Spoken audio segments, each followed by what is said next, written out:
Здравейте, вие сте с Инвестбук, аз съм Дориана Ранкова. Днес в предаването ще говорим за малките и средни предприятия и икономическата среда, в която виреят. Къде са проблемите според тях и какви са пропуските им от друга страна. За достъпа до финансиране, за административните пречки, необходимите промени в законите и още интересни въпроси поканихме господин Веселин Халачев, председател на Обединени бизнес клубове. Здравейте! Добре дошли в нашото студио. Както и анонсирах, всъщност, може би най-интересното от това, което казах, е достъпа до финансови средства. Това ли е всъщност най-големият проблем за малките и средни предприятия? Гарантираният достъп. Да, това не е само проблем за малките и средни предприятия, то по принцип е проблем и за бизнеса, но тук аз не бих искал да го изолираме само това като проблем. Да, той е основен, голям проблем е, но проблема е по-скоро комплексен, тъй като на малките и средни предприятия, представителите на малките и средни предприятия не са научени да направят достатъчно добър бизнес план. Тоест тази идея, която те имат в техните глави за развитие на своя бизнес, те трябва да имат един достатъчно добър обоснован бизнес план, за да могат да убедят и банковите институции да финансират. Както съответно проблема в тях ли е съответно?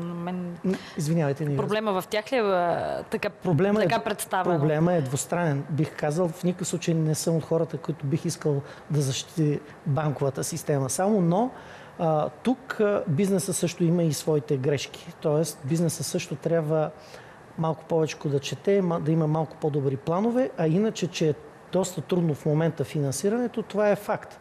И според представителите на бизнеса, на малките и средни предприятия, до по-голяма степен виновници за това са банковите институции, но аз мисля, че и от двете страни има вина. Добре, въпросът е какво четем, кой ни насочва какво да четем и съответно, когато кандидатстваме за средства, как смятате, че трябва да се поправи тази грешка на бизнеса? Ами бизнеса по принцип трябва, като имам предвид, трябва малко повече да чете, имам предвид да се информира за иновации, да се информира за нови технологии, да се информира за природофрендли проекти, за да и оттам нататък да може да си направи и един много добър бизнес план. Ето това имах предвид, когато трябва да се чете, че трябва малко повече и от наша страна и ние да направим, да дадем. Добре, а що се отнася чисто до финансирането? Трябва ли да се интересува повече от възможностите, които, да кажем, предлагат европейските фондове, Джереми програмите, както знаем, също са интересни? Разбира се, ето това също и на нашия форум, който бяхме провели сега на 6 февруари, за който малко по-късно сигурно ще стане въпрос. Да, ще там дори самата вице-премиер госпожа Бобева също каза по този въпрос, че бизнеса малко чете по тези програми. В никакъв случай не искам да кажа, че вината е само в бизнеса, но ние можем да кажем, че сме доста слабо информирани. Няма достатъчно добра информация, която да бъде сдъвкана и предадена на бизнеса, така че той нормално да я разбере, да може да осъзнае, да види какви програми има. И аз, тъй като четох доста така интересни програми по линия на еврофондовете, ми направи впечатление, че действително и с срещите, които имах с представителите на нашето сдружение, ми направи точно това впечатление, че большинството от тях са много слабо запознати с възможностите за усвояване на, макар и малко грозно да звучи, усвояване. Тук необходимо ли е тогава да се ползват някакви консултантски услуги? Разбира се. Има такива хора, които знаят как да четат тези неща. Не всеки е длъжен да може да ги разгадава. Да. За съжаление, тези консултантски фирми, които в началото се появиха на българския пазар, между тях имаше твърде много измамници. Такива, които внесоха в мисленето на хората една несигурност. И трябва да ви кажа, че напоследък изключително малко хора вярват, че могат да направят нещо по усвояване на еврофондовете. Дори мога да ви кажа, че най-традиционно срещаното изречение не, те фондовете са измислени, така че някой друг да си ги усвои, но не и ние. Твърде наивно, абсолютно. Тези неща трябва да се проверяват по-конкретно. Съгласен съм, че е наивно, да. Конкретно за финансиране, например, госпожа Бобева пък отправи упрек именно днес, че Българска банка за развитие, която така се преструктурира към една банка, обръщаща внимание повече на малките и средни предприятия, твърде бавно преминава през този преход да представя продуктите си. Още края на миналата година излязоха и други продукти, които бяха насочени именно за такива предприятия. Да, всички знаят, че Българската банка за развитие по принцип доскоро работеше по съвсем различен начин. Тя отпускаше кредитни линии към търговските банки, те трябваше да се докоснат до бизнеса. Отскоро се промени тази стратегия на банката и Българската банка за развитие в момента тя директно достига до малките и средни, и основно до малките и средни предприятия. Малко тук се превръщам като говорител на Българска банка за развитие, но... Не говорим общо дали банките като цяло има ли нужда от такава промяна да се насочат, да се опростят. Разбира се, че има.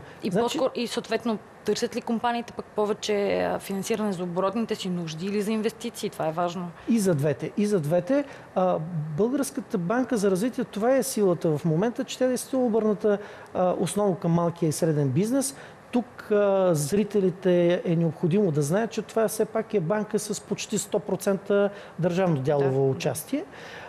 Нейната сила, голямата сила е в това, че те работи съвместно с Националния гаранционен фонд, т.е. има възможност бизнеса да бъде малко по-улекотен в своите обезпечения. Госпожа Бобева акцентира върху това, че всички усилия трябва да бъдат насочени към малките и средни предприятия. Ако обаче пък се събрат големите, които са често предлагат на малките да бъдат подизпълнители, грешка ли е цялото насочване към по-малките предприятия? Гръбнака на обществото е средната класа, там е малкия и среден бизнес. Това го знаем. Значи малък и среден бизнес, ако няма в една държава, просто нейната икономика няма как да съществува. Така че твърде добро впечатление ми прави това, че госпожа Бобева така основно обръща внимание на малкия и средния бизнес. Според мен тя разбира къде е основният проблем. Икономиката в България е изключително много куца и тя куца основно в тази насока. Малък среден бизнес. Големите се оправят. По-рано поговорихме за евросредствата, така бързо минахме през тях, но те са по-интересни от гледна точка на това, че има административни пречки пред усвояването. И хората от правителството си ми казаха, че доста от нещата ще се изчистят и първата част, първият ни опит 7 годишен е дал отговори на много от въпросите поставени. Смятате ли, че наистина има затруднения пред представянето на проектите? Не само разбирането, дори да използваме вече... Значи в предишния програмен период точно това беше така един от основните проблеми, че отново, пак казвам, малък среден бизнес, най-често задаваните въпроси или по-скоро най-честите проблеми, които се споменават е, че дадена фирма печели проект по усвояване на еврофондовете, в последствие тя не може да намери необходимото съфинансиране или предварително финансиране от банките. И повярвайте ми, само в нашето сдружение сигурно има над десетки фирми, такива, които са спечелили проекти за по над 3 милиона евро и не могат да ги усвоят. И тук проблема трябва да се реши. На масата трябва да седнат всички. Трябва да седнат представителите на еврофондовете, представителите на оперативните програми, имам предвид, да седнат представителите на банковите институции и да седнат и представители на администрацията. И веднъж завинаги този въпрос трябва да се реши, за да могат фирмите действително да усвояват, а не само да казват, те ги отпускат тези средства, но само за техни хора. На мен това, което ми направи впечатление на форума, между другото, който организирахте, е, че почти никой от залата не беше работил с Агенцията за насърчаване на малки и средни предприятия. Каква е приемствеността между държавата и подкрепата? И трябва ли изобщо държавата да търси бизнеса или бизнес трябва да търси такива помощи? Много уважавам тази агенция. Действително при тях има хора, които така добри експерти, които работят. Според мен, аз не искам да ги критикувам тях, но според мен проблемът там е в липсата на достатъчна информация, която да бъде отправена към бизнеса. И действително така на форума, не случайно на вас ви е направило впечатление, че от 300 фирми участници... Най-елементарно беше с дигане на ръка. Само една ръка беше дигната, когато точно госпожа Бобева зададе този въпрос. Да. Колко хора са ползвали услуги? Само една ръка беше от 300 фирми. Значи, представете си, действително, но това е проблема. Просто липса на информация. Много, и пак казвам, малкият и среден бизнес е бизнес, който обикновено, нека да си го представим така, при големите, там има ръководителите и имат собственици ръководители, има цяла структура. При тях всеки има отдели, които могат да четат. При малкият е обикновено, особено за микропредприятията, когато говорим, които са до 10 човека. И съгласете се, в една семейна фирма всеки се е отрудил от сутрин до късна вечер. Той няма време да седне да прочете. Няма кога да го направи, защото той кое по-напред да гледа? Бизнеса си да гледа новите информации или да гледа. Поради тази причина аз мятам, че такъв тип сдружения като нашите са от голяма полза, защото нашата работа тогава е ние да следиме цялата тази информация, този приток от информация, да можем да го примислим, да го сдъвчим и да предлагаме на нашите членове най-доброто, което ние виждаме конкретно за техния случай. Защото тогава представителя на фирмата, той ще има време да ни изслуша поне 5-10 минути, за да чуе всичко смелено, най-доброто, което му се предлага и той да реши в коя посока ще потегли. На форума, който бяхте организирали, имахте и представител от Европейската банка за възстановяване и развитие. Предлагам първо да чуем едно интересно интервю на госпожа Стефка Славова, член на борда на директорите на банката, а именно за финансирането, което предлага банката и дали тя е позната всъщност на малките и средни предприятия в България.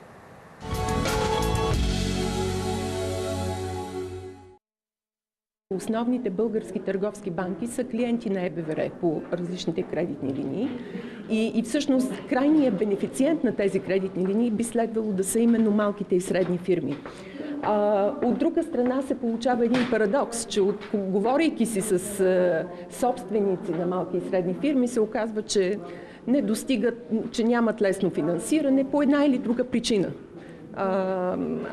Понякога банката изисква неща, които те не могат лесно да предоставят.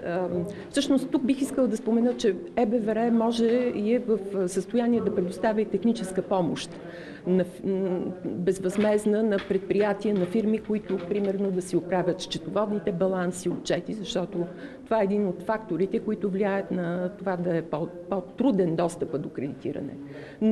Но и вие всъщност въпросът е и такъв, че действително някакси банката не е позната сред малките и средни фирми. И именно чрез форуми като днешния се опитваме да я промотираме, да стане по-ясно какви инструменти съществуват.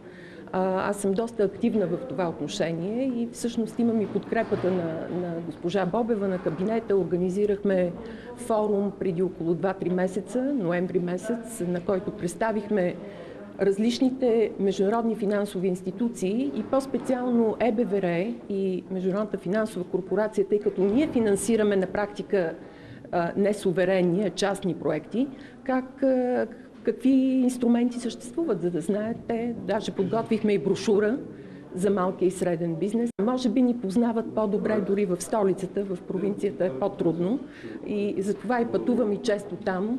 Имаме много проекти с общини, например, за общинска инфраструктура. Общо взето по-големите общини в България, Пловдив, Бургас, Варна са ни клиенти. Това отново създава възможности за малки и средни фирми, тъй като основно тези проекти са инфраструктурни за транспорт, за пътища, за водоснабдяване и канализация и действително идеята е да знаят фирмите, че такива възможности има и да кандидатстват като изпълнители дори на тези проекти, които ЕБВР отчасти финансира.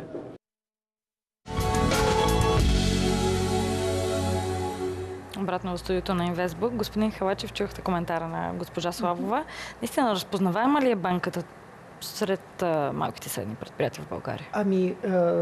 Ако трябва да бъда честен, не толкова разпознаваема самата банка. На мен ми направи изключително добро впечатление госпожа Славова, защото това е един човек, който действително се е нагърбил да запознае бизнеса, малкия и среден бизнес с тази банка. Тя е винаги много отворена да помага на нас. Точно тези визити по общините с тази цел. Да, дали и ако ви направи впечатление, обаче Европейската банка за възстановяване и развитие, тя основно финансира проекти, тя не финансира фирми. Да. На този етап все още основните финанси, които се отпускат от тази банка, те са към малко по-големите фирми. Но госпожа Слава обеща, че ще мислят и в тази насока да може директно Това са конкретно критиките, които обикновено се чуват за ЕБВР, че наистина не са насочени към малките компании. Точно така, точно така. Но пък чрез общините, може би това е крачка именно с чрез общините, подизпълнителни дейности. Ако обаче малките и средни фирми се докопат към обществените поръчки, тъй като знаеме на този етап... Тук вече конкуренцията би трябвало да каже, конкурентната среда трябва да реши. Малките са много малки, големите са доста по-големи от тях и обикновено по това говори ли, че няма средна класа за това, което си говорихме? Няма. Аз не знам. Средната класа, тя е изчезнала. Малкият бизнес, средният бизнес е убит тотално. Той не съществува. Хората нямат пари за най-елементарните нужди. Добре, как малките да станат средни? Айде да не кажем големи. 20 милиона лева госпожа Бобева каза, че се отделят за иновации. Нещо, което трябва да конкретизираме, че става въпрос за иновации, не за оборотни средства, не за нещо, което ще продължи работата, нещо, което ще има някаква добавена стойност към тази компания. Моето мнение, два начина. Единият начин е чрез обединяване на усилията. Не случайно госпожа Бобева в нейното изказване на нашия форум, тя поне 3 пъти съобщи, се изказа, обединявайте се. Госпожа Стефка Славова също това нещо го каза. Другото, което е другия начин... Така не заличаваме ли малкия всъщност, като правим някакъв консорциум и обединяваме? Не, те са консорциума, пак всеки си е по-отделно. Ние не правим една обща голяма фирма. Ние просто се сдружаваме, за да можем да отстояваме интересите си. Когато ние сме консорциум от малки фирми, ние можем да участваме по закона за обществените поръчки по-лесно пред една община, защото ние ставаме наравно с големите. Но всеки един от нас си запазва своя интерес и своята идентичност. А второто, което иска да кажа, точно което вие споменахте за иновациите. Значи, това е другия доста голям проблем на малкия бизнес, е, че българина като българин не е свикнал да получава съвети от някъде. Ние знаеме, че акъл не ми дава и пари ми дава, но това е изключително погрешно. Когато ние се научим да слушаме, да ползваме опита, добрите практики от Европа и когато се умеем да ги внедриме и иновации, и тези добри практики, тогава ние ще станем конкурентоспособни, тогава ние ще можем действително да работим. Ако продължаваме да си живеем в черупката и да си мислим, че ние сме върха, всичките други са маниги европейците, те са глупаци, това ни е много сериозен. Интересно ще бъде как ще развият тези бизнес инкубатори, за които се говорят, какво ще представляват и може би точно когато се говори за такива неща, малки и среден бизнес трябва да слуша и съответно да потърси информация, защото тези неща са общо и така звучат. Вече конкретно всеки според сферата си. Закона за обществените поръчки е интересна тема, която и коментирахме в предварителния ни разговор. Какво според вас трябва да се промени и трябва ли да се промени законодателството? Доста пари според мен и не само такива... според мен, според всички. Да, трябва да се промени в тази му част, в която действително нека да се даде малко по-голяма свобода на малкия и среден бизнес, защото в момента, предполагам, че и вие самата знаете, но большинството от хората от бизнеса също знаят, че така са направени обществените поръчки и търгове, така се правят, че просто действително малкият и среден бизнес не може да достигне. Слагат се някакви невероятни прагове на гаранции, първоначално, които трябва да се платят. Малкият и среден бизнес не може да го плати, плащат го големите наемат малките. Ето това е, което дори с вас преди си говорихме в студиото проблема, че всъщност те се оправдават, че законът е направен така, защото една по-голяма поръчка не може да се изпълнява от малки фирми, защото не били достатъчно финансови и там силни и не само финансови и подготвени как си. Изисква се гаранция. Да. Така. Изискват някаква голяма гаранция, явява се голямата фирма, но в крайна сметка голямата фирма отново прехвърля изпълнението като подизпълнители, го дава на малките фирми. Това не звучи зле, защото ще и всъщност пак малките и средните фирми правят всичко, само дето тази голяма фирма след това се заличава, не плаща на тези малките фалират, заличава се и всичко отива. Да, по принцип идеята не звучи зле. Те просто преразпределят. Те са един организатор на това нещо. Вече дали не плаща или не тук, дали съдилището, ако малките предявят някакви изисквания или претенции към по-големия, знаете ли, срещу... че в повечето случаи тези големи фирми, които, както вие сте много права, нека големия да хване, той да рискува, да разпредели Така е окей. Само, че какво се получава? Големия всъщност, той не е чак бил чак толкова голям, той не плаща на малките фирми или им даде съвсем там в рамките на 20-30%, обикновено така се случват нещата. Малките фирми после фалират, защото те са си инвестирали от собствените джобове целият проект, за да го изпълнят. Малките фирми фалират, голямата фирма, когато малките искат обяснение от голямата и тя вече е продадена на някой друг, и никой не може, по никакъв начин не може да си получи парите обратно. Бизнес схемите сигурно съществуват, но... В България почти бизнес няма. В България промени ще има. Промени ще има. Ще видим дали ще проработи целият механизъм. Дори имаше и подметки и коментари, че законът е променен 13 пъти по време на ГЕРБ, което дало ли е резултати? Ще видим дали и този път ще даде до този момент очевидно няма резултати. Аз не виждам резултати да е дал от тези 13, както вие казвате, промени. Аз не съм ги чел колко са, но очевидно няма резултати. Проблем ли са нивата на данъците? Съответно, доволни ли сте от факта, че те ще се запазят и също и нивата на процента осигуровки? Но Супер от друга страна пък социалните мерки на правителството се променят, покачва се минималната работна заплата. Това пречка ли е? Чудесен въпрос зададохте. Значи данъците са си достатъчно добри, само че проблема не е тук в данъците, ако свържеме това, защо обаче пак инвеститорите бягат навън или т.е. не идват повече инвеститори, а тези, които бягат тук, те се изнасят. Това е защото това е от несигурността в бизнеса. Несигурността е по-големия проблем. Данъците са много добри, само че само с едни достатъчно добри ниски данъци, защото нашите данъци, особено говоря за плоския данък от 10%, той се доближава до една офшорна зона. Само че се чуем защо пак хората не идват. Те не идват, защото всичко е адски несигурно. Повишават се наеми, и не само наеми, какви ли неща се измислят. Допълнителни такива, които ние им казваме скрити данъци, се появяват, такси за това, за онова и в крайна сметка излиза, че ние не плащаме 10%, плащаме много повече. И непрекъснато бизнеса е глобяван. Това нещо трябва да се спре. Аз мисля, че при това правителство, без да го хваля, аз в никакъв случай не съм политически ангажиран и не искам, но поне това ми харесва в момента, че се спря точно тези така наречените скрити данъци и тези глоби непрекъснато, защото преди това беше ужасяващо. Относно социалната политика, минималната работна заплата, пречка ли е в такава степен, че да затрудни сериозно бизнес? Тук аз може да сигурно ще бъда разграничен от доста икономисти в България, но според мен, аз също съм икономист, според мен това въобще не е пречка увеличаването на заплатите. Аз съм привърженик дори ако... Предвид факта, че не са чак такава голяма бройка или? Не. Поради факта, че... Вижте, за да се оправим, очевидно е, че всеки трябва да получава достатъчно, за да живее нормален живот. Ако вие получавате по-висока заплата, това означава, че в всички сфери на бизнеса вие ще имате по-голяма и покупателна способност. Това е неокенсианската теория, но нека не да оставим на страни. Но въпросът тук е, че проблема тук в бизнеса е, че не толкова повишаването на заплатата, квалификацията на работниците. Значи, мога да кажа, не искам да обиждам никой, но нашите работници не са достатъчно квалифицирани. И те, както малкият и средния бизнес, те казват, ти ли ще ме научиш?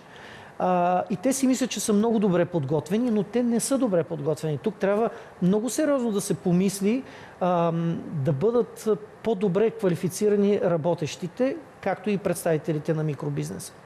Благодаря ви. Мисля, че това бяха чудесни и финални думи, тъй като времето ни свърши. Малко по-либерално така. Благодаря ви, господин Халачев, за този разговор. Благодаря.